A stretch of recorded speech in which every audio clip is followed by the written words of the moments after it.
Hello friends. तो आज हम बात करेंगे यूपीआई की। तो यूपीआई ने जीवन को बहुत ही आसान बना दिया है और पेमेंट्स, सब तरह की पेमेंट्स एक तरह से देखा जाए तो ये बहुत ही आसान हो गई हैं। पर प्रॉब्लम ये है इन पेमेंट्स में, इन सब चीज़ों में, कि बैंक स्टेटमेंट बहुत ज़्यादा हो जा रहा है।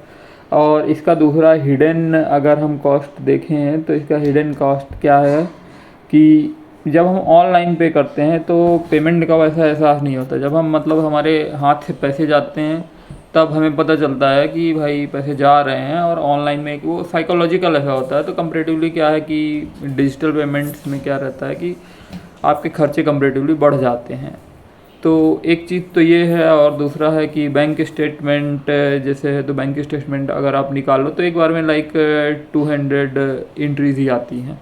तो ये प्रॉब्लम भी हो सकती है। हालांकि ये तो छोटी प्रॉब्लम है, पर बड़ी प्रॉब्लम ये है कि मार्केट से कैश गायब हो गया है एक तरह से। आप एटीएम से निकालो तो केवल 500 के नोट ही निकलते हैं, 100-200 के नोट तो देखने को ही नहीं मिल रहा है। 10-20-50 की तो आप बात ही भूल जाओ। और फिर बात ये हो रही है कि आप दुकानों में पेमेंट करो तो दुकानों में भी यही बोल देते हैं कि भाई जो भी है वो यूपीआई से कर दो।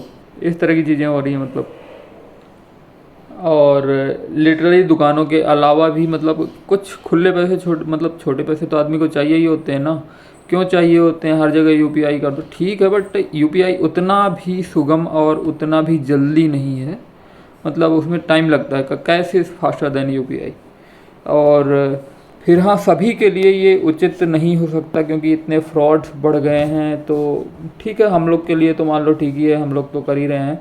बट एक तरह से एक दोहरी व्यवस्था बनाने की ज़रूरत हो जाती है क्योंकि कई सारे बुज़ुर्ग लोग हैं और कई सारे लोग हैं, मिडिल एज लोग और बुज़ुर्ग लोग, तो उन्हें इन चीज़ों के बारे में उतनी जानकारी नहीं होती। और जिस तरह से फ्रॉड बढ़ रहे हैं तो उनको ये सब चीज़ें नहीं पता हैं उस हिसाब से।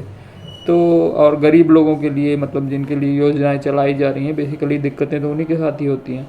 तो वो भी बहुत ही प्रॉब्लमेटिक है। तो एक तरह से ये नहीं कहूँगा कि यूपीआई बंद करना चाहिए। यूपीआई एक बहुत ही अच्छी व्यवस्था है, बट पैरेलल में कैश की व्यवस्था रखनी चाहिए। और जैसे कई सारी गवर्नमेंट उसमें ये रहता है, या कई सारी जगह हॉस्पिटल में भी, अगर गवर्नमेंट हॉस्पिटल में आप जाते हो तो वहाँ कोई ऐसा यूपीआई पेमेंट का बहुत कम ही देखने को मिलेगा। तो बात यह है कि फिर गवर्नमेंट भी यूपीआई एक्सेप्ट करना चालू करे और अपने लगभग कई सारे आउटलेट्स में या गवर्नमेंट सेवा प्रदाता में जो गवर्नमेंट का जो शुल्क लगता है उसमें भी यूपीआई का ही प्रयोग किया जाए। तो ये भी है। और पैरेलल व्यवस्था रखी जाए और मार्केट से ऐसे कैश गायब नहीं होना चाहिए। हालांकि मेरे यहाँ पर तो ऐसी सिचुएशन देखने को मिल रही है कि मार्केट से कैश और जो छोटे पैसे होते हैं वो तो गायब ही हो गए हैं। 10-20-50-100 जैसे मैंने बोला, तो वो तो देखने को ही नहीं मिल रहे हैं। So this is my view on this. और बाकी आप लोगों के लिए क्या है, आप लोग अपने व्यूज़ शेयर कर सकते हैं। और anyway, so this is it. Thanks.